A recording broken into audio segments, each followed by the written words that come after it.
Bonjour à tous, bienvenue sur 212 Echoes, le podcast qui résonne avec les voix inspirantes du Maroc. Aujourd'hui, je présente un nouveau format que vous m'avez énormément demandé. C'est aussi un format où je vais recevoir des personnes qui m'inspirent, des personnes dont je respecte leur parcours. C'est très important pour moi de transmettre, d'être dans la transmission, pas que pour désacraliser le métier du psychologue, de parler de santé mentale, mais aussi de parler de toutes ces expériences qui résonnent en nous et qui résonnent dans notre environnement.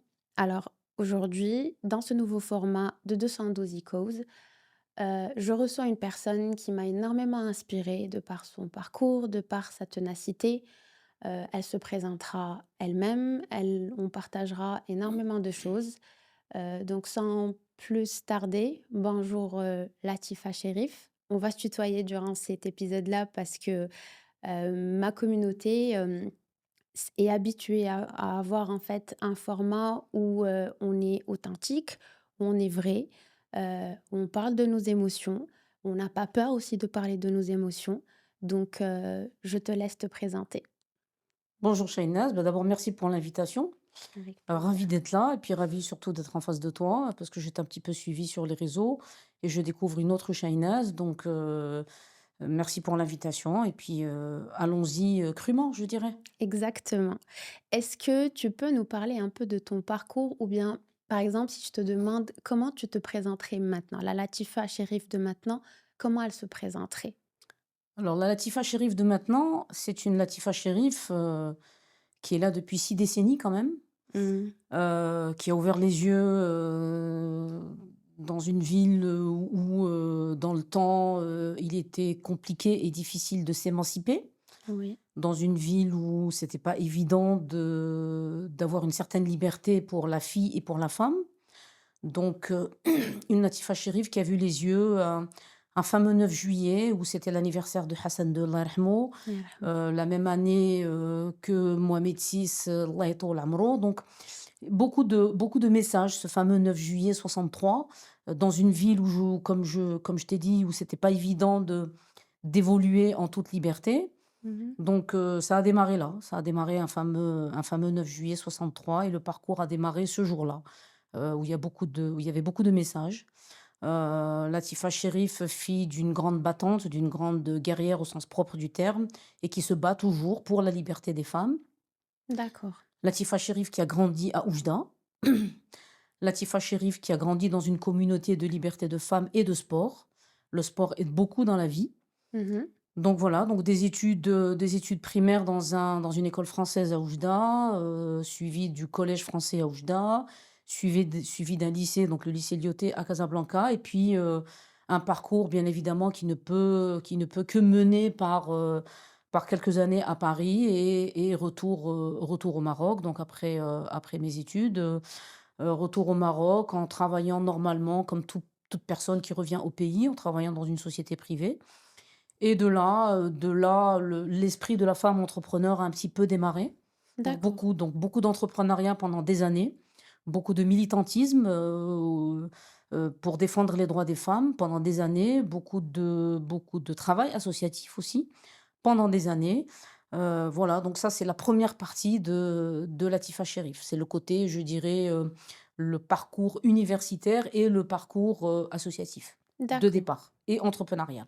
D'accord. En tout cas, moi, ce qui m'inspire, c'est bien sûr toutes ces casquettes que tu portes, Mmh. mais aujourd'hui, je voulais un peu plus qu'on mette en avant tout le travail que tu fais grâce et à travers l'association des Amis du Ruban Rose, qui est une association, je ne pense pas que je pourrais la décrire comme toi, bien sûr, tu pourras nous la décrire, mais ce qui est le plus marquant pour moi, c'est ce soutien psychologique à ces guerrières, parce qu'on les appelle les guerrières, et d'ailleurs, j'ai toujours trouvé ce mot tellement inspirant parce que ça casse en fait cette image, de Mskina, de عندها المرض الخبيث, et qui victimise en fait une personne qui ne sait pas encore qu'est-ce qui va lui arriver, qui ne sait pas encore qu'est-ce que c'est qu'un cancer et qui surtout, est stigmatisée par la société dans laquelle on vit.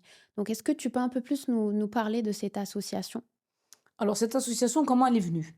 Elle est venue d'abord, suite à mon propre diagnostic, hein. J'ai été diagnostiquée d'un cancer du sein, grâce à un dépistage de routine, hein. C'était mon 2e dépistage, c'était le 2e de ma vie, et je savais que le dépistage avait une importance dans la vie d'une femme à partir d'un certain âge. Maintenant, on parle d'un dépistage à partir de 40 ans. Nous ne sommes plus à 50 ans parce que le cancer du sein ou autre touche de plus en plus de femmes jeunes. Donc je suis allée faire cette fameuse mammographie, pardon, le 25 novembre 2013, et il était là. Donc il était là, le diagnostic tombe. Évidemment, c'est un tsunami, hein, c'est pas évident, hein, c'est une belle claque qu'on prend dans la vie. Mmh. Mais souvent, c'est une claque qui Mmh. réveille et qui fait peut-être changer de chemin à la personne. Donc, moi, j'ai eu la chance d'être bien entourée à l'annonce de la claque, alhamdoulilah. Après, bon, comme tous mes amis, toute ma famille le sait, mon arme a été ma fille, parce que ma fille, à l'époque, avait 10 ans. Donc, c'était une très belle arme pour mener le combat. Donc, chirurgie, chimiothérapie, radiothérapie. Puis, quand j'ai terminé, mon oncologue m'a appelé à 2 ou 3 reprises pour rencontrer d'autres femmes et partager mon expérience avec ces femmes. Et ça a très, très bien marché, parce que je les ai peut-être contaminées par ma force de caractère, par ma bataille, parce que ce n'est qu'une bataille finalement, ce que j'appelle la traversée rose, c'est-à-dire les traitements, c'est une bataille. La vie est un éternel combat et un combat est fait de plusieurs batailles. Mmh. Donc quand j'ai terminé cette bataille-là, j'ai accompagné certaines femmes et puis je me suis dit: «Finalement ça marche». Moi, je suis sportive, hein, j'ai fait beaucoup de sport toute ma vie et puis un jour, il y avait le fameux grand marathon de Casablanca Mmh. et le grand marathon du Grand Casablanca se passe chaque année en octobre.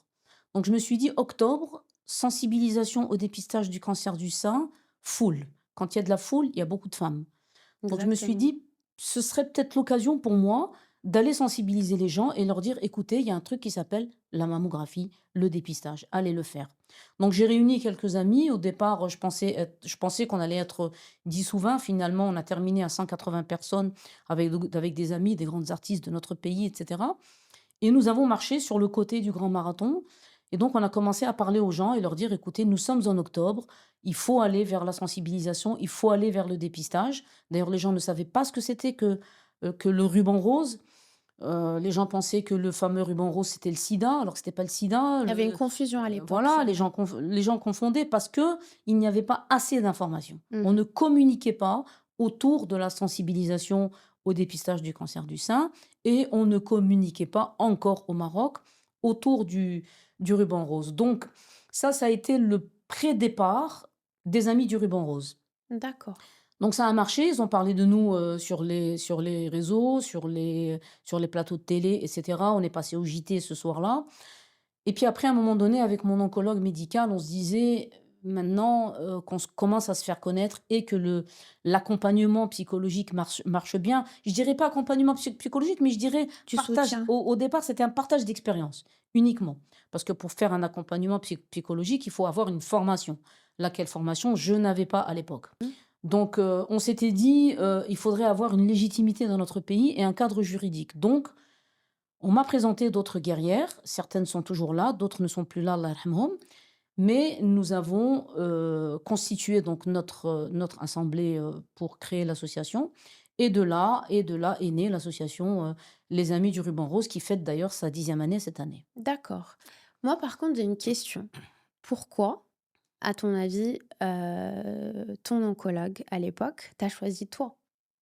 Pourquoi toi? Pour en fait parler à ces personnes-là. Je pense qu'il y a quelque chose peut-être de marquant qui a été peut-être que lui il a vu ou peut-être que toi tu as fait. Parce qu'en parlant juste comme ça peut paraître, très, voilà, très simple, mais de par ta personne et de par ton parcours, je pense que comment on est, c'est comment aussi tu as peut-être accueilli cette maladie, comment tu l'as gérée auprès de ta fille, auprès de tes proches. Qu'est-ce que ça a peut-être réveillé aussi en toi?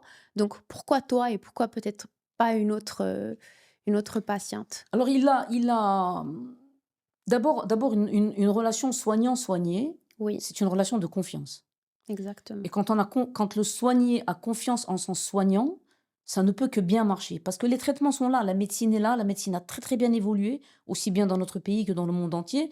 Maintenant, il y a cette relation qui se crée. En fait, c'est comme dans un couple. Il y a une confiance ou il y a pas de confiance. Ça marche ou ça casse. Exactement. Voilà, voilà, et nous, ça a très bien marché. Il y a eu un feeling dès le départ. Moi, quand je l'avais en face de moi, mon oncologue, à l'époque que je connaissais pas, ben j'ai eu confiance en lui et je savais que j'étais déjà sur la voie de la guérison malgré le mauvais diagnostic de départ puisque, je rappelle que j'avais eu c'est un cancer qui fait peur à beaucoup de femmes maintenant, c'est le fameux triple négatif. Moi, j'avais un taux de prolifération, c'est-à-dire la vitesse à laquelle les cellules, circulaient dans le sang. Moi, il était à 95 alors que le plafond mondial est à 20. Donc c'est un cancer qui fait très peur, qui faisait peur, qui ne fait plus peur maintenant, parce qu'il y a des thérapies ciblées, parce que la médecine a évolué. D'accord. Et à l'époque, eh ben, j'ai pris, j'ai regardé le verre à moitié plein et je me suis dit, Latefa, maintenant, dans ta tête, il y a plein de boutons. Il y a un bouton vert. Cherche-le, appuie dessus et ne lâche pas le doigt. D'accord, parfait. En tout cas, je pense que ça va inspirer énormément de personnes. Revenons en fait sur ce diagnostic et Mmh. surtout parce que je vois à quel point comment tu parles de ta fille, Rita. Rita, voilà. Donc, hem, Rita, donc, sa présence dans ta vie, elle a été, on va dire, comme enfin, je pense que c'est ce qui t'a donné Alors Rita déjà a changé ma vie bien avant le cancer. Rita a changé ma vie positivement parce que il y a toujours quelqu'un sur notre chemin dans la vie, ça peut être un mari, ça peut être un père, ça peut être une mère, ça peut être un enfant, qui mmh, change notre vie et qui nous fait regarder la vie autrement. On peut être enfant et mal connaître son parent et à un moment donné, paf, on prend une claque et là, on connaît mieux son parent, donc ça améliore la relation entre le parent et nous et c'est comme pour une maman, hein, il y a une claque des fois qui arrive, qui fait changer un petit peu la vision de la vie, qui se dit: «Bah, finalement, je vais me battre d'abord pour moi, mmh parce que j'aime la vie et moi j'adore la vie, hein. Je suis quelqu'un qui vit 48 heures par jour, hein, et je me suis dit: «Maintenant j'ai une arme qui s'appelle Rita». Donc le matin quand j'ouvrais mes yeux, d'abord je remerciais Dieu d'avoir la chance d'ouvrir mes yeux et de tenir debout et je me disais: «Ben voilà super, je suis debout, donc je vais faire encore du chemin avec Rita». Donc Rita a été l'arme, je dirais l'arme principale de ma bataille. et est-ce que tu lui as parlé à l'époque de ton diagnostic ou bien tu as Non, pris du non, temps? au début, je l'avais envoyé avec des amis en week-end. Il y avait une opération polio, avec une association et une opération grand froid à l'époque. Donc elle était partie en week-end. Je lui avais juste dit, «Maman va se faire opérer, elle a un petit bobo au sein, donc quand tu reviendras, tu essaieras de ne pas faire de bruit» et cetera. Rita avait la chance d'être accompagnée par sa grande sœur à la maison. Donc tout ça, c'était, je veux disons qu'on a fait une belle architecture de la mise en scène parce il fallait faire une mise en scène et baratiner Rita. Donc le baratin a marché, mais les enfants, c'est intelligent. Mmh. Les enfants, c'est très intelligent, surtout maintenant avec les nouvelles technologies de l'information, avec Google. Moi, Rita, elle avait 2 ans, elle savait ce que c'était qu'un curseur, hein, sur l'ordinateur, donc c'est intelligent, hein, donc ça va très loin. Donc elle sentait, mais je n'avais pas encore mis le pied dans le plat avec elle, au Mmh. départ. Mmh. Parce que d'ailleurs, tout à l'heure, tu as parlé de quelque chose d'hyper important de ta relation avec ton oncologue. C'est ce qu'on appelle en thérapie l'alliance Tout thérapeutique. à fait. Rien ne se construit, rien ne se fait sans cette alliance-là. Et c'est dans les deux sens. Parce que des fois aussi, on peut croire aveuglement en les compétences d'un médecin et après, on peut être déçu. Mmh. Mais en tout cas, on le voit. C'est ce qui est aussi très, admiratif, c'est que jusqu'à maintenant, même durant tout ce que vous faites dans l'association, cet oncologue-là, c'est docteur Mamou, je pense qu'on peut le Ouais, citer. oui, Naoufal Il Mamou, est oui. il est plus qu'investi, il est présent et je trouve que c'est hyper quand même important, cette présence-là. Alors docteur Mamou, moi j'avais senti mis à part son professionnalisme et ses compétences, parce que je ne suis pas son prof, je ne l'ai pas eu comme élève ni à la fac de médecine ni au lycée, même si je sais qu'il a été major de promo à chaque étape de sa vie. J'ai senti son humanisme. Son D'accord. humanisme et son empathie et sa façon comment il m'a annoncé la maladie, comment il m'a mise en confiance et comment il m'a rassurée et il m'a dit: «On s'en sortira ensemble». Ça, c'est très important et merci de le mettre en avant. Donc on s'en sortira ensemble déjà, premier starting block de la course qui est le traitement du cancer. Sur le starting block, on n'est pas seul, on sait qu'on est déjà 2. Exactement. On sait alors il y avait moi et Latefa, on était 2, mais il y avait le deuxième 2. Donc et ça a marché, j'ai eu confiance en lui et alhamdoulilah, Ça continue à fonctionner puisque nous accompagnons ensemble beaucoup, beaucoup, beaucoup de femmes. Moi, pour moi, c'est lui le président d'honneur, hein, des amis du ruban rose, parce que c'est lui qui met à ma disposition, à notre disposition, tous les moyens pour travailler, pour accompagner ces femmes, pour offrir à ces femmes beaucoup, beaucoup d'ateliers. Je pense qu'on en parlera en détail de tout ce que font les amis du ruban rose. Mais c'est notre mentor, hein. C'est hyper important parce que en tant que psychologue, à quel point je vois que ce moment-là, ce qu'on appelle l'annonce du diagnostic, C'est sûr. mais ça peut être le tout ou rien. Oui. Ça peut tout changer en bien et ça peut tout changer en mal. Pourquoi? Parce que malheureusement, dans certaines, on va dire, voilà, pratiques ou bien même quand on enseigne, par exemple, la médecine ou bien la psychologie, on nous dit: «Il faut que vous vous protégiez, il faut qu'il y ait une distance». On peut comprendre qu'il peut y avoir une certaine neutralité, une certaine distance pour protéger et le patient et le professionnel. Mais, comme tu l'as dit tout à l'heure, c'est important d'être humain. Surtout quand on annonce à quelqu'un un diagnostic qui va changer sa vie. Et c'est pour ça que ton parcours était et est inspirant parce que ça désacralise cette histoire, enfin cette idée que l'on a de ce médecin qui doit être froid, qui doit être distant, qui doit pas se sentir concerné et qui est là que pour montrer des éléments. Chose que l'on voit en fait, Lee, ça n'a pas été du tout le cas dans ton parcours à toi avec ton oncologue. Et tu continues à voir ça avec de nouvelles, ça veut dire avec toutes les femmes que vous accompagnez? Oui, oui, bien sûr. Alors maintenant, il faut vraiment tomber sur le médecin qui prend le temps. Oui, Qui prend le temps d'annoncer. En France, dans le parcours de soins du patient, il y a ce qu'on appelle la consultation d'annonce. Je le sais d'accord. parce que quand j'étais à la Pitié-Salpêtrière à Paris, moi, c'est après mon cancer, j'ai repris mes études, hein, à la faculté de médecine à René Descartes à Paris. J'ai fait un DU, un diplôme universitaire pour devenir patiente experte en oncologie. Après, j'ai fait un masterclass en ETP, en éducation thérapeutique du patient. En France, ils ont eu l'intelligence de créer l'UDP, l'Université des patients, c'est-à-dire qu'ils reforment des gens qui ont eu des cancers pour Magnifique. qu'ils puissent les mettre sur le parcours de soins et qu'ils puissent eux-mêmes accompagner d'autres personnes. Alhamdoulilah, j'ai pu monter le même DU ici au Maroc. Nous sommes déjà à 2 promotions. D'accord. Là, je suis en train de préparer la troisième promotion, Inch'Allah, pour janvier. Donc en France, le diagnostic est géré et traité autrement. Au Maroc, on ne peut pas tomber tous les médecins n'ont pas le temps, d'abord. Mmh. Maintenant, il faut vraiment tomber sur une équipe humaine, un médecin qui prenne le temps, parce que c'est un contrat. C'est un contrat et moi, quand j'étais en face de mon oncologue à l'époque, qui est maintenant un frère, mon oncologue, j'ai pas vu une blouse blanche, mais j'ai vu un homme. J'ai vu un homme, j'ai vu un partenaire et j'ai vu quelqu'un qui m'avait tendu la main avec la avec et je savais qu'avec lui, on allait faire un bout de chemin ensemble et alhamdoulilah, le bout de chemin, continue, hein, continue, parce que nous accompagnons ensemble, beaucoup de femmes depuis l'annonce du diagnostic jusqu'à l'entrée en rémission, jusqu'à la guérison et maintenant j'ai des femmes qui sont totalement guéries et qui ne veulent pas quitter l'association parce qu'elles nous disent: «Bah, c'est notre communauté, c'est notre famille, quoi». D'ailleurs, j'ai une question parce que c'est quelque chose que je défends beaucoup et d'ailleurs que je discute énormément avec ma communauté. C'est, je dis toujours: «Soyez exigeants avec vos médecins». Quand je dis exigeant, c'est dans le sens, si vous sentez, si vous avez le moindre doute que vous n'êtes pas pris au sérieux, que la prise en charge ne se passe pas bien, que vous êtes oublié ou bien qu'on ne voilà, que vous n'êtes pas même pas valorisé, mais juste que vous soyez traité comme vous le méritez, vous avez le droit de dire stop. Mmh. Qu'est-ce que tu en penses?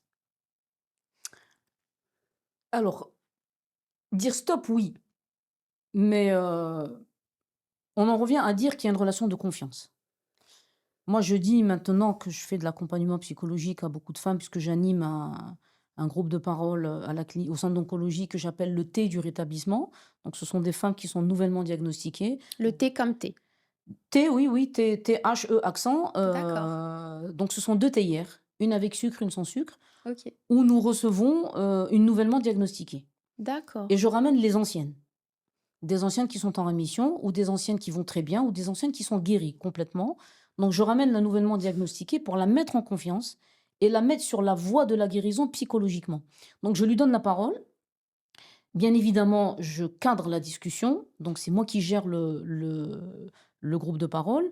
Et c'est un partage d'expérience. Donc je lui donne, quand elle vient la première fois, quand cette guerrière vient la première fois, libre à elle de parler ou de ne pas parler. Si elle n'est pas prête à parler, je donne la parole aux autres et elles partagent leurs expériences parce que chaque femme prend la claque à sa manière. Il y a des Exactement. femmes qui peuvent avoir des problèmes, de travail. Mmh. Il y a des femmes qui peuvent avoir des problèmes de couple De à la cause de leur maladie. cancer. Heu, il y a des femmes qui, par exemple, il y a eu pas mal de divorces, hein, par exemple. Il y a des femmes il y a des alors en il y a des hommes des maris qui ne savent pas comment gérer la Gérer. situation. Mmh. C'est peut-être de la maladresse et cette maladresse souvent n'est pas comprise par la femme qui est malade donc Surtout que dans une société comme la nôtre. absolument, surtout dans notre société et puis après bon, une femme qui a subi une mastectomie, c'est pas beau à voir. Oui. Surtout quand elle est jeune, quand le mari, après les hommes aiment les belles femmes. Le mari n'avait pas envie de donc moi j'ai eu des guerrières, qui ont eu beaucoup de problèmes de sexe avec leur mari, parce qu'ils ne pouvaient pas la toucher ou alors ils la touchaient dans le noir. Donc on les a poussées Mmh. justement à avant leur rapport sexuel et un jour je lui ai dit: «Non, tu arrêtes». Tu lui dis: «Chérie, attends 2 minutes, j'allume la lumière» et ça a marché. D'accord. Ça a marché et en fait, c'était de la maladresse parce que lui ne voulait pas la blesser par son regard. C'est ce que j'allais dire, oui. Il voulait pas donc c'était de la pitié. Alors que nous, quand nous avons un cancer, on n'a pas besoin de la pitié des autres. Oui. On a besoin de l'empathie, on a besoin de solidarité et à la limite, si la personne n'est pas empathique et n'est pas solidaire, eh ben, il vaut mieux qu'elle soit absente. Et puis c'est un parcours, je pense que l'on Bien d'ailleurs sûr, en parlant de parcours, bien sûr. je voulais aussi qu'on parle du parcours de soins au Oui. Maroc. Ouh là! Donc là, ça va aussi nous mener vers une autre casquette parce que, tu es aussi parlementaire, Mmh. donc j'ai aussi beaucoup d'admiration pour tout ce que tu fais, pour, voilà, toutes, ces voix que tu élèves. Donc peux-tu nous parler un peu de ce parcours de soins au Maroc? Parce que je vois encore beaucoup autour de moi que les gens ne savent pas du tout comment ça se passe. Juste il y a pas longtemps, il y a une amie qui pensait que ça a été prise en charge, automatiquement et à 100 par, par l'État. Et quand je dis non aux gens, les gens, ils sont surpris, ils sont choqués. Des fois, on en discutait, toi et moi, ou bien je t'entendais quand tu m'en parlais et tu pensais à certains détails. Malheureusement, en fait, quand on n'est pas concerné par n'importe quelle maladie, on n'y pense pas. Par exemple, quand tu avais parlé, de la gratuité des transports, je pense, pour les est-ce que tu peux un peu plus Que je nous n'ai en pas obtenu d'ailleurs. d'accord, OK. Est-ce qu'on peut un peu plus en parler de ce parcours de soins au Maroc? Alors cette casquette politique, elle est venue comment? Elle est venue par conviction. Elle est venue par conviction parce que j'ai rencontré beaucoup de femmes, qui avaient pas les moyens de se soigner. D'accord. J'ai rencontré beaucoup de femmes qui ont fait des mauvais départs. La sécurité du malade, c'est quoi? C'est le bon diagnostic. Mmh, oui, Si un malade n'a pas le bon diagnostic, il fera une fausse route et il peut décéder d'accord, OK. à cause d'un mauvais diagnostic de départ. Dans certaines structures hospitalières chez nous, il n'y a pas encore de bon diagnostic, à cause d'une surcharge de travail. Je ne remets pas du tout en question la formation de nos médecins, de nos blouses blanches en général. Ils sont formés, mais ils ont une surcharge de travail. Souvent, ils n'ont pas les moyens pour pour pour mener à bien leur mission. Donc je suis allée aux élections, de 2021 par conviction, et pendant ma campagne électorale, je n'ai parlé ni d'emploi, ni d'enseignement, ni d'infrastructure. J'ai parlé de santé. D'accord, Donc j'ai fait une campagne électorale de cœur. J'ai parlé de santé, j'ai parlé de maladies chroniques et j'ai parlé de cancer en disant: «Oui, j'ai eu un cancer et j'y vais pour défendre les personnes atteintes de cancer» et ça a marché. Ça a marché parce que mon honnêteté, m'a beaucoup aidée. J'ai tenu un langage, franc et ça a marché. Ça a marché, Alhamdoulilah. Donc quand je suis arrivée au parlement, bien évidemment, je ne pouvais atterrir que dans la commission des secteurs sociaux, qui englobe la famille et la solidarité, l'emploi et la santé. d'accord. Donc je me concentre dans la santé. Si on va sur ma page du parlement, du Royaume du Maroc et qu'on va sur Latifa Chérif, tu ne trouveras, je dirais 80 de mes questions Mmh. sont des questions qui concernent la santé et adressées, aussi bien orales que écrites, sont adressées au ministre de la Santé parce que je voulais vraiment défendre les droits en santé de mes concitoyens. Après, il m'est arrivé de mener des batailles personnelles, comme le vaccin anti-HPV, par exemple. C'est D'accord. suite à une question orale un lundi après-midi au ministre de la Santé. Je lui dis: «Pourquoi est-ce que chez nous, on ne vaccine pas encore les enfants entre 9 et 14 ans?» Mmh. alors qu'en Norvège, par exemple, il n'y a presque plus de cancer du col de l'utérus et chez nous, c'est le deuxième cancer qui touche la femme, donc Mmh. c'est pas normal. Alors je me suis battue, alhamdoulilah, ils ont mis en place dans la vaccination, ils ont intégré l'HPV dans la vaccination nationale des enfants, mais ils ne vaccinent que les filles, alors D'accord. qu'ils doivent vacciner les filles et les garçons. Donc actuellement, je suis en train de batailler encore pour qu'on vaccine même les garçons entre 9 et 14 ans et qu'ils mettent en place une campagne de communication et d'information. Les gens, les parents, ne savent pas qu'il existe un vaccin qui s'appelle anti-HPV et C'est qui ça. peut protéger leur fille du cancer du col de l'utérus. Donc je me bats. J'ai un autre projet de loi une proposition de loi que je viens de déposer, par exemple au Maroc. Tu sais que au bout de 180 jours d'arrêt de travail pour une personne atteinte de cancer, Mmh. au bout de 180 jours d'arrêt de travail continu, elle est automatiquement démissionnée de son poste. Elle perd son travail. D'accord. Alors qu'en France, c'est 2 ans. Alors qu'à la CNOPS, par exemple, c'est 5 ans. Pourquoi est-ce que les gens qui ont l'AMO, au bout de 180 jours d'arrêt de travail, ils n'ont plus de travail? D'accord. Donc, comme on dit بالعربية, comme on dit اللي يتيم يبكي وسيدي ربي يزيد له. C'est pas normal. OK. C'est pas Oui. normal. Donc ce sont des gens, ce sont des mamans ou des papas qui ont besoin de retrouver leur travail à la fin de leur traitement. Donc voilà, je bataille pour ça. Alhamdoulilah, je me fais plaisir. Je me fais plaisir parce qu'en plus je fais partie du groupe socialiste au Parlement où j'ai une liberté d'action et de parole totale. Donc je me fais plaisir surtout en santé. Donc si en fait, si j'ai bien compris, donc il y a tout le parcours de soins, en fait, à revoir? Alors justement, à propos du parcours de soins dans notre pays, j'ai demandé une mission de terrain au Parlement qui va s'enclencher au mois de décembre, que je vais présider. Et nous allons aller visiter les différents centres d'oncologie du Maroc. Pourquoi? Parce que j'ai remarqué et j'ai vécu le dérapage souvent du parcours de soins. Je te donne un exemple. Une femme de 25 ou 26 ans diagnostiquée d'un cancer du sein, elle met 4 à 5 mois pour avoir son traitement. Et Pourquoi? pourquoi? Parce qu'il y a un bilan d'extension à faire, et à chaque fois on lui dit: «Non, il faut faire ci, non, il faut faire ça», parce qu'elle n'est pas informée administrativement comment aller s'inscrire à l'AMO, parce qu'elle ne sait pas quelle est la meilleure prise en charge, par quoi il faut commencer. Donc tout ça, logiquement, il devrait y avoir un parcours de soins, un seul, qui est un circuit que le patient devrait suivre. Ensuite, nous avons un autre problème dans notre pays et c'est là où ça touche la sécurité du diagnostic. Mmh. C'est au Maroc, nous avons des dispensaires de quartier, des hôpitaux, provinciaux, des hôpitaux régionaux, عاد les CHU. D'accord. Le problème dans notre pays, c'est que quand on a mal au ventre, on va au CHU. Quand on a mal à l'oreille, on va au CHU. Oui. Alors il y a différentes étapes à suivre. Il y a ce qu'on appelle le niveau 1, le niveau 2 et le niveau 3. Les gens vont automatiquement vers le niveau 3. Pour une diarrhée, on ne va pas au CHU. Pour une diarrhée, on va juste au dispensaire de quartier et on voit un médecin généraliste. En France, un généraliste est une spécialité. Au Maroc, بعض المرات كيحقروا. Ils te disent: «Oui, ce n'est qu'un généraliste». Non, c'est un médecin. Oui, il n'est pas spécialiste, mais il est généraliste. Donc, il est capable de soigner tout ce qui est préliminaire.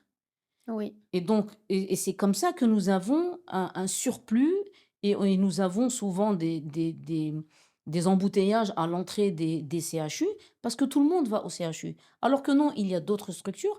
Après, oui, il y a certaines blouses blanches de notre pays qui n'ont pas envie de travailler dans les dispensaires. Donc, ils envoient automatiquement le malade vers le CHU alors qu'ils ne devraient pas. Donc, la carte de notre pays est à revoir et le Mmh. parcours de soins est à revoir. Et dans le parcours de soins, il ne faut pas oublier le côté humain. Oui. L'accompagnement psychologique. En France, dans une consultation d'annonce, nous avons ce qu'ils appellent une infirmière d'annonce. Chez nous, les infirmières ne sont pas formées pour l'annonce. Oui. Certains médecins ne sont pas formés pour l'annonce. Donc en France, tu as l'infirmière d'annonce, le médecin qui est spécialisé dans la maladie et un psychologue. Chose que nous n'avons pas chez nous. Mmh. Chez nous, on dit à la femme: «Hakalallah, عندك un cancer», ça fait. Oui. Et on la laisse nager toute seule. Si c'est une maman, bien évidemment, elle va tout de suite plonger dans une dépression parce que la première question que se pose une maman quand elle a un cancer, c'est: «Et mes enfants? Si je meurs, qu'est-ce qu'ils deviennent?» Mmh. Donc c'est une double trouille. Il y a la trouille du cancer et il y a Mmh. la trouille du fait de s'inquiéter sur l'avenir de nos enfants. Et puis il y a la notion de la chouma. La chouma, je trouve elle est Oui, encore très, très présente oui, de par déjà oui, de par notre culture. bien sûr. Ça fait elle est d'ailleurs en psychologie, moi je le dis tout le temps à mes patients, je leur dis: «Il faut pas que vous confondez entre la pudeur Bien sûr, et entre le chouma». bien sûr. Parce que le chouma, si on veut la traduire, je pense en français, c'est la honte. Mmh. Donc que je sois pudique par rapport par exemple, à partager mon expérience ou à bien parler de mon concert, je peux comprendre, mais avoir honte et je pense que l'association, elle aide aussi par Alors l'association a bien cassé le tabou.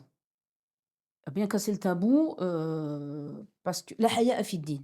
oui. Il n'y a pas de chouma, ni de honte, ni de quoi que ce soit. Il Mmh. y a une maladie qu'il faut traiter et qu'il faut soigner et dont il faut guérir.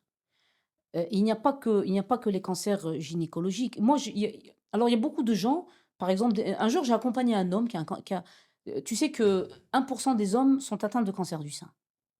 C'est-à-dire? C'est-à-dire que 1 d'hommes, un homme sur 100 va développer un cancer du sein. D'accord, ça je ne Voilà. savais pas. Et les hommes le cachent.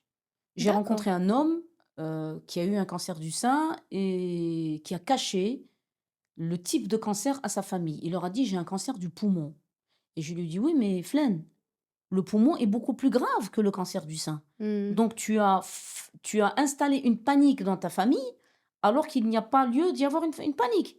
Donc c'est pour ça que j'aime bien casser les tabous et j'aime bien remuer le cocotier et mettre le pied dans la fourmilière pour dire ce qu'il faut dire. Nous sommes en 2025, Mmh. la médecine évolue, il faut que les mentalités évoluent à côté. Actuellement, je suis en train de me battre pour un autre cancer, qui est le cancer du testicule. Oui. Le cancer du testicule qui touche beaucoup de jeunes adolescents. Et ce sont des adolescents qui cachent la maladie. Le cancer du testicule se soigne très bien. D'accord. 100% de guérison. D'accord. Pourquoi? Parce qu'ils ont honte, ils ne parce que les parents ne communiquent pas avec leurs enfants, et souvent les parents ne connaissent pas le corps de leurs enfants. Ah pas du tout. Les enfants, actuellement, beaucoup d'adolescents, sont en train de s'auto-développer physiquement. Oui. Pourquoi? Parce que, encore une fois, le tabou n'est pas cassé. Mmh. Et je reviens à dire que nous sommes en 2026 maintenant, il faut casser les tabous. Il faut parler de tout. Et ce n'est qu'en parlant de tout que nous pourrons former nos enfants et que nous pourrons être rassurés pour le Maroc de demain. Exactement et aussi de nos jours, d'ailleurs, c'est pour ça que les podcasts, ils connaissent un franc succès, Mmh. c'est parce que on est capable d'avoir l'information. Si je veux chercher, si je veux trouver Bien sûr. et bien sûr faire la différence parce que malheureusement, il y a aussi pas mal, voilà, de contenu qui n'est vraiment pas fiable, mais je suis capable, en fait, déjà moi, d'être sensibilisée pour pouvoir quand même accompagner mon enfant ou bien carrément, il y a des formations de nos jours, même en ligne, des fois des formations gratuites aussi pour savoir accompagner cet enfant à pouvoir gérer, voilà, même le je pense que même un enfant quand il est, dernièrement, j'ai écrit un article avec Famille Actuelle, ils m'ont posé des questions sur, voilà, on a parlé de tout ce qui est tabou, censure, de comment les parents devraient accompagner leurs enfants, dans toutes ces transformations, en fait, qu'un corps d'enfant et d'adolescent, subit, et ce que je leur dis, c'est qu'il faut communiquer. Bien sûr. Bon, je pense que j'ai pas trop besoin de poser la question, mais bon, Rita a sûrement énormément de chance de t'avoir en tant que maman, mais c'était ça ma question tout à l'heure, hem, tu as dit que Rita était une arme, Mmh. un moteur surtout aussi, je pense, Oui. hem, mais qu'est-ce que ce cancer a changé dans peut-être ta relation, ou bien dans ton rôle de maman? Alors d'abord, j'ai découvert une autre Rita. j'ai découvert une autre Rita, parce que pendant mes traitements, Rita a fait un grand pas en avant dans sa vie. Rita, je pense qu'elle a gagné 10 ans de maturité pendant 9 mois de traitement. Certes, elle a été bien accompagnée pour ça, mais Rita aussi a pris une claque. Et souvent, tomber, c'est bien dans la vie. On dit toujours Clairement. qu'il faut tomber pour mieux se relever. Ça nous rend plus grands. Et Rita est tombée en même temps que moi. Elle est tombée psychologiquement, c'est pas évident, surtout que, j'ai élevé Rita toute seule, sans son papa. Donc Rita est une guerrière, hein, aussi, attention, hein, Rita est une fille qui s'est battue depuis toute petite, hein, moi je me rappelle ses premiers pas, elle rentrait dans le mur, elle se relevait, hein, donc elle a une force de caractère, que Dieu la garde, qui lui permet et qui lui permettra, moi j'en suis persuadée, elle ira loin. Elle ira loin par sa force de caractère. Maintenant, elle a peut-être raté une année de son adolescence. Parce qu'on lui a demandé d'être sage, on lui a demandé de ne pas se révolter, on lui a demandé de ne pas faire de bruit et ça c'est peut-être une erreur de ma part, attention. On lui a demandé, de se faire discrète alors qu'elle avait besoin de se faire entendre. Donc ça aussi, c'est une erreur. Après les erreurs, on en commet, mais le tout, c'est de se réveiller et de se dire: «Ah, j'ai commis une erreur, je corrige mes erreurs». Et qu'est-ce que tu pourrais dire à toutes ces femmes qui viennent, de recevoir un diagnostic et comme tu l'as très bien dit tout à l'heure, qui pensent à comment elles pourraient protéger leurs enfants? Souvent, c'est pas bien de protéger les enfants, Oui, parce que les enfants, il faut les préparer. Il faut les préparer à être seuls. oui, Aujourd'hui, on est là, peut-être que demain, on sera plus là. Donc les enfants, il faut les préparer dès le départ à être seuls. Il faut les mettre sur le chemin. Certes, leur préparer le chemin, mais la meilleure façon de leur préparer le chemin, c'est de les former à prendre le chemin seuls. Donc moi, j'ai essayé, hein, après je ne dis pas que je suis une maman parfaite, loin de là. J'ai mon caractère, que Rita a dû subir d'ailleurs, et je la remercie pour ça. Mais elle, elle a pris un bol de maturité, mais qui était plus grand qu'elle. En une année, alors qu'il fallait peut-être lui laisser le temps de vivre, cette période entre 10 et 14 ans. Parce qu'il n'y a pas que la période des traitements, il y a l'après-cancer aussi qui est oui, compliqué. Une maman avec qui on sort tous les dimanches matins faire du sport et ne peut plus faire le même sport, on voit un état qui s'est dégradé après parce que pour que le corps se reconstruise, il faut des années. clairement, oui. Attention, hein, c'est un corps qui prend un coup, c'est un corps qui est blessé à vie.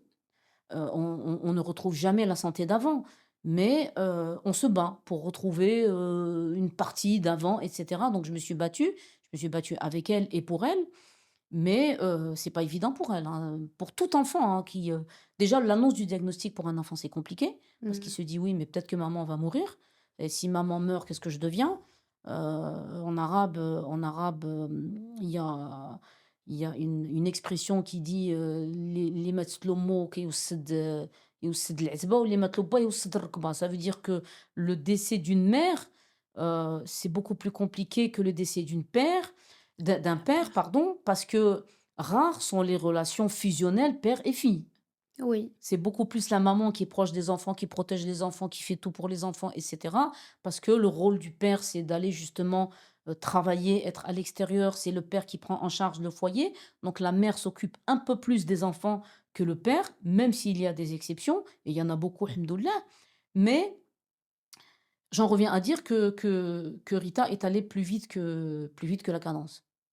Et je conseille donc à beaucoup de mamans nouvellement diagnostiquées de communiquer avec les enfants, de leur expliquer et éventuellement de leur faire rencontrer d'autres enfants. Nous, on a un exemple avec Rita et Samy, le fils d'une guerrière, qui refusait d'aller à l'école. Et quand d'accord. Rita l'a rencontré, ils ont pleuré toute une soirée tous les 2. Elle a partagé son expérience avec ce petit et ce petit va très bien maintenant. Donc, je la félicite pour ça. Donc, pour moi, c'est une fierté, hein. Donc ma fille, c'est ma M-A majuscule fierté, hein. Donc et c'est ma raison d'être et c'est ce qui me permet de continuer et de faire plein de choses, pour lui donner l'exemple qu'une femme, ça se bat à vie. Exactement. Et du coup, oui, c'est tellement important de partager, de communiquer, de pas s'isoler et de pas isoler aussi les enfants et de pas, en fait, en faire une honte, une chouma, Non, jamais. Hem, Bah, très bien. En tout cas, merci pour ce partage et on passe, heu, à on va dire un peu l'avant-dernier point qu'on va discuter. C'est ce combat-là, ce combat, moi, que je pourrais appeler le combat de l'espoir. On voit en fait toutes ces casquettes que tu portes. Est-ce que c'est pas difficile à gérer tout ça?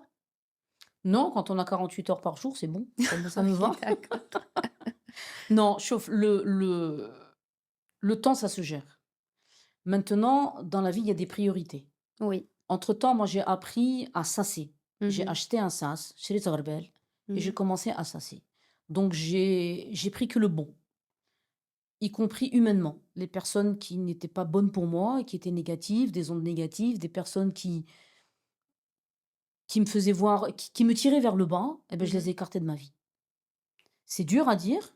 Mmh. Ça peut être ton frère, ça peut être ton enfant, ça peut être ton mari, mais j'ai appris à trier. Oui. Donc maintenant, je trie. J'ai envie de faire, je fais. J'ai pas envie de faire, je fais pas. J'ai appris à dire non.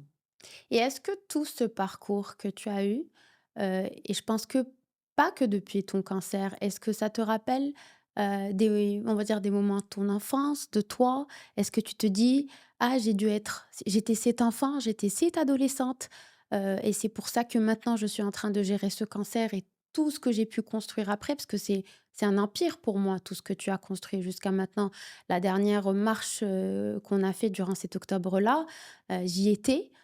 Voir en fait, tout ce monde, ça m'a énormément émue de voir à quel point, ça a fait du chemin, à quel point ça a grandi, et à quel point les choses sont faites toujours de la même manière. C'est ce qui est incroyable, à quel point tu es toujours toi, celle qui te réveille le matin à 6 heures du matin, à être là-bas sur place à 6 heures du matin. Voilà, à gérer tout ce qui n'est pas fait à la dernière minute comme d'habitude, et c'est fou, mais est-ce que tu penses que tu prends le temps de voir tout ce parcours et de réaliser à quel point ça a pris énormément d'ampleur? Parce que c'est beaucoup de mouvements. Oui, alors, moi, j'ai toujours compris qu'on est mieux servi que par soi-même.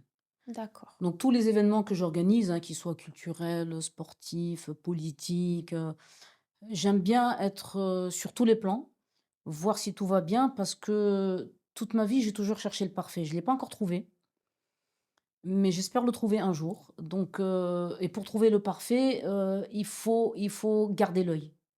Il faut être sur tous les plans, il faut cadrer les choses, il faut savoir les gérer, parce que des fois, il y a des situations de dernière minute qui tombent. Donc j'ai appris à prendre du recul avec l'expérience, avec les années, avec les coups durs aussi. Donc j'ai appris à prendre du recul par rapport à chaque situation et pour moi, rien n'est grave. Voilà, La c'est ça. catastrophe, je ne connais pas. Il y a pas mort d'homme, le Titanic qui a coulé, on l'a vu au cinéma, mais réellement je ne l'ai pas vécu, parce que je n'ai pas encore coulé, Alhamdoulilah, je suis encore debout et je tiens à l'être encore longtemps, donc voilà, mais j'aime bien gérer les choses moi-même. Souvent c'est pas bien parce que j'ai du mal encore à déléguer. Mmh. J'ai du mal à déléguer. Psychologiquement, c'est lourd, attention, hein, émotionnellement, psychologiquement, physiquement aussi, c'est lourd, hein. Quand on termine un grand événement comme ça, je vais directement, sous la douche et dans le lit, hein, pour récupérer parce que j'ai appris aussi à être à l'écoute de mon corps. Et ça, c'est mon cancer qui m'a permis d'ouvrir les yeux sur ce volet-là. J'ai appris à l'être j'ai appris à être à l'écoute de mon corps et j'ai arrêté beaucoup plein de choses que je faisais avant. Par exemple, le business. J'ai arrêté le business parce que je ne pouvais pas être dans ma société, faire de la politique et faire du social. Donc à un moment donné, je me suis dit: «Latefa, qu'est-ce qui te fait le plus plaisir? D'accord. Qu'est-ce que tu aimes faire? Donc aller à l'essentiel. Donc si cette société, c'est une prise de tête, arrête». J'ai eu le courage d'arrêter. Tout le monde me disait: «Oui, mais c'est tu vis de ça». Je leur dis: «Oui, mais je m'en fiche. Je suis capable de vivre, je suis une survivante du cancer. Je peux vivre tous les jours». Mmh. Donc ça m'a pas fait peur. J'ai mis la clé sous le paillasson et j'en suis heureuse d'ailleurs, Alhamdoulilah, à la différence d'autres parlementaires qui, au contraire, sont devenus archi-milliardaires depuis qu'ils sont là. Donc moi, c'est le contraire. J'ai fait un grand pas en arrière et j'en suis heureuse. Mais je me fais plaisir. Ma richesse, elle est dans mon cœur, elle est dans ma tête et voilà, donc je suis épanouie. C'est important d'en parler parce qu'énormément de gens, ils font fixette, en fait, sur le côté matériel. Mmh. On dit pas que c'est pas important, on n'est pas en train de, voilà, Il en de faut, il en vendre. faut. Il en faut, oui, mais moi, Mais ce ce qu'il faut. exactement. Mais ce que je dis aussi, c'est que prendre du recul, Mmh. voilà, faire un pas en arrière de temps en temps et se dire: «Quel est l'essentiel?» Peut-être que j'ai énormément d'argent qui part dans des choses qui sont pas si importantes que ça. Et on le voit, en fait, à travers ta résilience qu'il y a eu un apprentissage, que tu as compris de plus en plus qu'est-ce qui était le plus important. On voit que ce que tu mets en avant, ce que tu as mis en avant durant cet épisode, c'est, ta fille et on comprend. J'imagine que quand on est parent, moi je le suis pas encore, mais j'imagine que quand je le serai, les enfants, ils passent toujours en premier. Bien sûr. Et c'est fou à quel point cet amour, il est juste incroyable, mais aussi on voit ton amour, en fait, pour le partage. Mmh.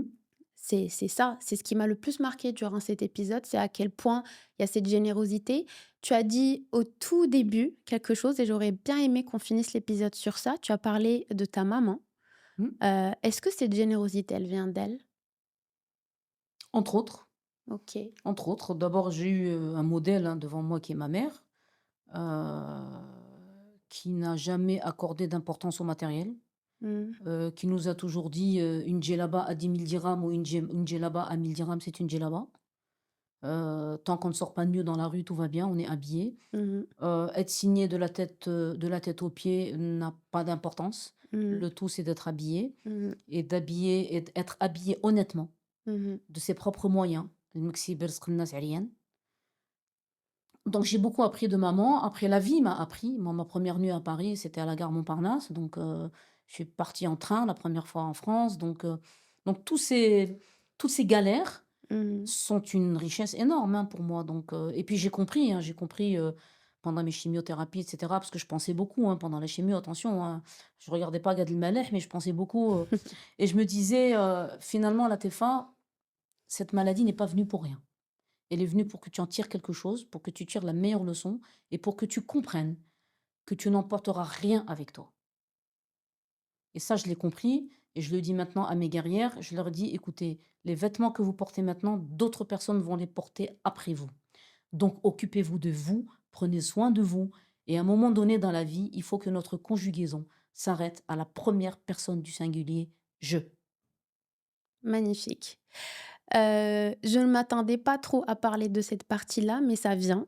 C'est venu tout seul et je voulais pas trop décider avant parce que ce podcast avant tout, toute ma communauté, elle s'est habituée à ce que ça soit authentique. Je n'étais pas trop sûre de vouloir en parler, mais je ne me vois pas ne pas en parler. En fait, tu es ma tante Mmh, et c'était important pour moi quand même d'en parler, mmh, de dire à quel point en fait ton parcours a été mais plus que en fait inspirant pour moi. J'étais là durant ton cancer, j'étais mmh, là quand quand tu t'es battue, mmh. j'étais là avec Rita. D'ailleurs, la fameuse grande sœur, c'est moi dont elle Voilà. parlait tout à Mmh. l'heure.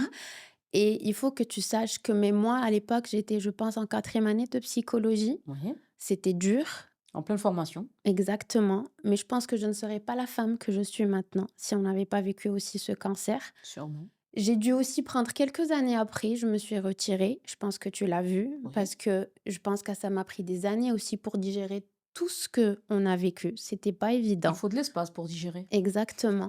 Et je pense voilà, j'ai eu mes phases où j'aurais dû peut-être, parce que j'ai jamais été préparée à cette résilience, heu, même si tu es la sœur à ma mère, mais vous êtes très différentes, mais très, très différentes. On dirait 2 mondes complètement différents. C'est le vécu qui est différent. Exactement mais par contre, je pense que cette force, cette résilience, cette ténacité, c'était le mot qui résonnait le plus durant ces années-là.